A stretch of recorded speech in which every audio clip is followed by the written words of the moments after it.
Hi everyone, hope you're doing well from wherever you're watching this channel, depending on your time zone.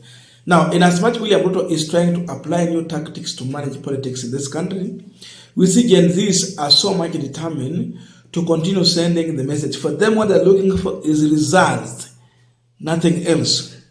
They want to see their heads rolling, they want to see people being fired, they want to see real work happening on the ground. They want to see a cost of living coming to a level where they can afford. They want a government that will consider their interest in everything they do. Now, this is going to an extent where now they are resorting to composing songs to send a message. They have used every means, placard, they have, been speaking, but now they are now composing songs. And the power of songs. I've seen one song being shared on social media where they're spreading the gospel about occupy parliament, twende maandamano, hiyo ndio msimamo. That's the song.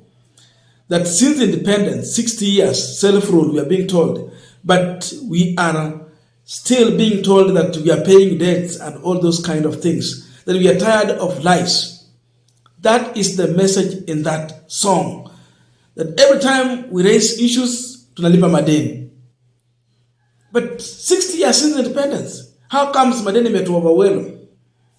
Every time we say that the cost of living is high, they come with a complaint. So many things. Youth are tired with this. They're saying now, you occupied. You occupy parliament, occupy state house, twende maandamano.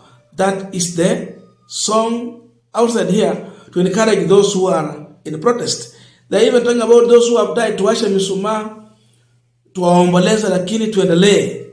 That is the way forward. Continue with the panel discussion. Just a quick request for those who are watching and you not yet subscribe, please consider subscribing. To our channel subscribers, thank you so much. And again to all our viewers, please give this video a thumbs up. Thank you so much, and back to this discussion. Now, I am just imagining what Ruto told us 1 year back, what Rigathi Gachagua told us 1 month after they took over office, if they can repeat it today. They were very clear that they found a dilapidated economy, that Uhuru Kenyatta borrowed heavily, and they have found that there is heavy debt they have to pay. Gachagua told us that Uhuru left with the money through Wilson Airport in a chopper. So there is nothing was left behind. Those are the words they used to say. That's what they told us. So because of this, they were asking youth to give them more time. They were asking for more time to reorganize the government and sort out this mess. I don't believe if they can repeat that one today. Don't think so. They cannot. So we have a problem with the power. It has gone off, but we have to continue. It can no longer make sense in the youth's eyes. Ruto hawezi kuja atuambia kwamba nilipata uhuru kama amekopa pesa mingi, kwa hivyo nalipa madeni, mtanivumilia. It will not make sense.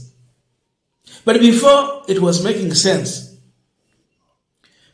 People were questioning so many things. When you say that Uhuru borrowed heavily, so we are paying a debt, and therefore we can't do development and we cannot do anything, and we have to overtax people. One question came out. How comes you're telling us that Uhuru borrowed? Now you are borrowing. How do you borrow to add another debt? And you're overtaxing us to pay this debt. That patience is no longer there. That's why this music is out. Hatuwezi imba same song. That tunalipa madeni every time.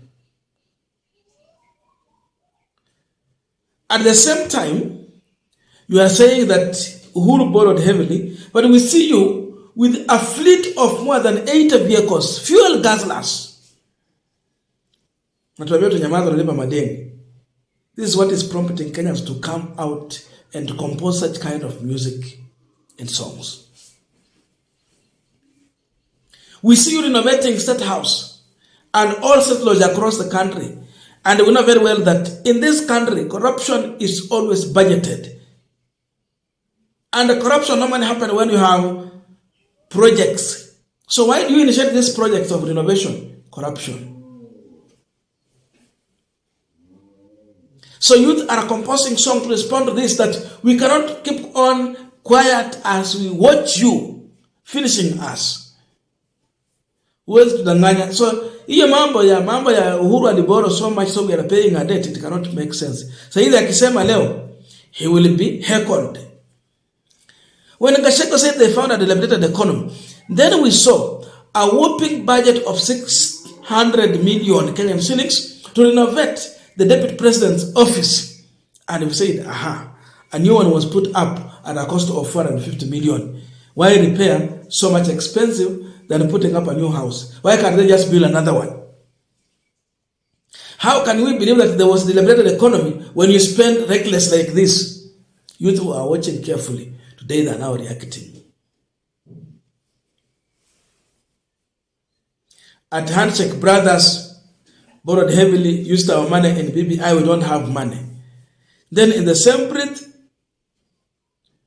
we hear of so many other issues in terms of the State House budget for 1 year being used in 6 months' time.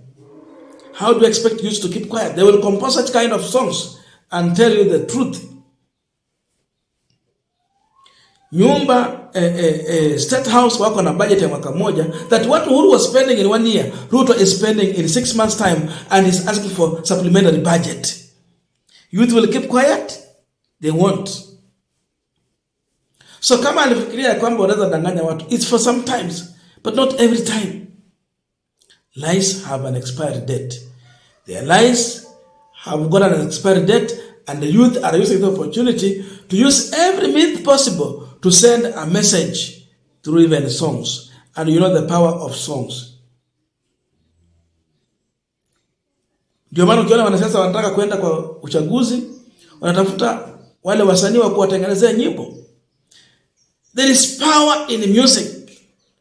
Songs normally send very strong message. So the power of songs is here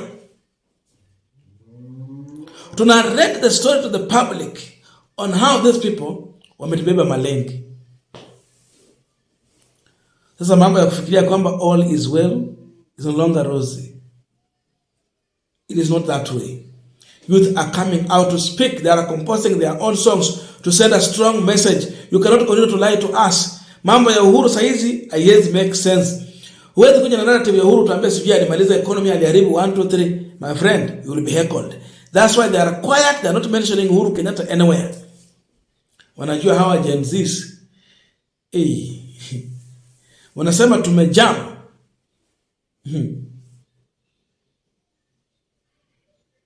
Usijifanye hujaona ama umeelewa. Usijifanye huja notice, tumejam. Those are the youth. So William Ruto, the message at your doorstep.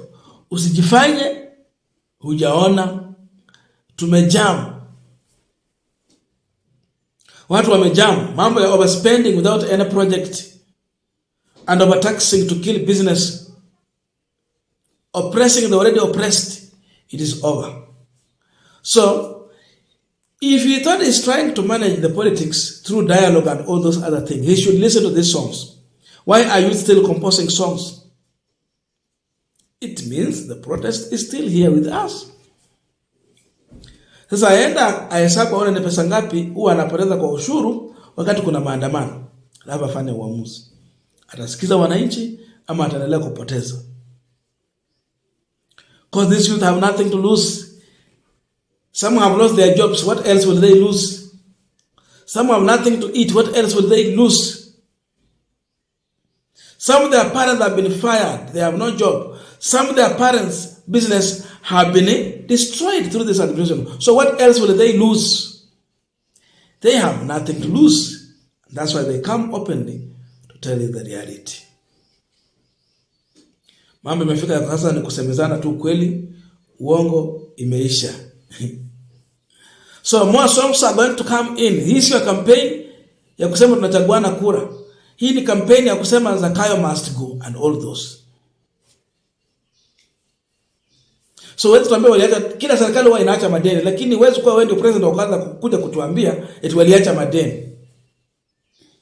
Pay debts, manage the economy, but bring in finance bill that can be afforded by all of us. This government should live within our means, not us living within their means. No. Haitafanyika hivyo. So the running call here, occupy parliament, twende maandamano, occupy state house. Bado mapambano.